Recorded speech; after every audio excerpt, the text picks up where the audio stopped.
My favorite subject is maths because it's easy for me and I know how to solve all the problems. My teacher taught me how to read and write and solve math problems.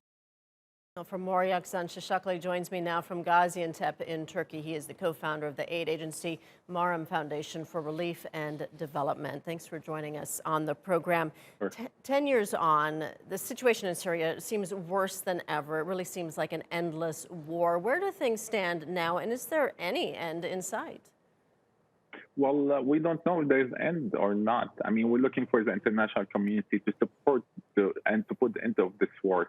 I mean, as you showed in the report, even the little kids being born without school and with the traumatized effect from the war. And we're talking about over 12 million people inside Syria are food insecure, and that according to WFP, we're talking about over 6.9 million displaced people inside Syria and many other. The numbers are really scary, and honestly, we cannot find an end to this scary nightmare.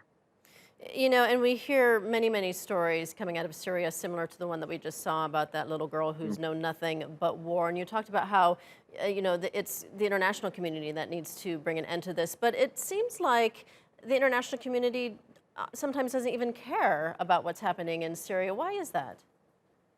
Well, I think they care less now. I mean, Syria, when it started, everybody cared, and or probably most of the international community members cared and jumped in. And now they have other areas where they have to worry about. They have Myanmar, Yemen, and other countries. But that doesn't change the fact. Syria is really important for the countries around it, for the geopolitical location, and many others. And we're talking about millions of children without school. We're talking about like in the vacuum for extremists to jump in the area. So we're talking about a really big problem where the international community has and have to jump in. I mean, what does the future hold for Syria? You talk about millions of children who don't have schooling. There are millions of refugees. If this continues on, I mean, for another 10 years potentially, what are we looking at here?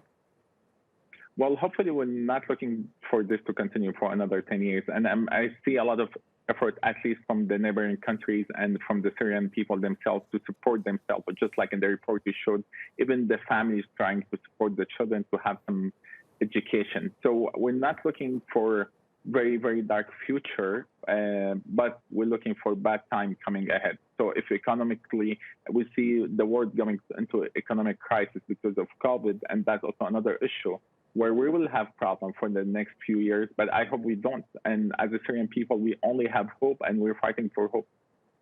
Okay, well, hopefully there will be more hope in the near future. Yakzan Shishakly, thank you so much.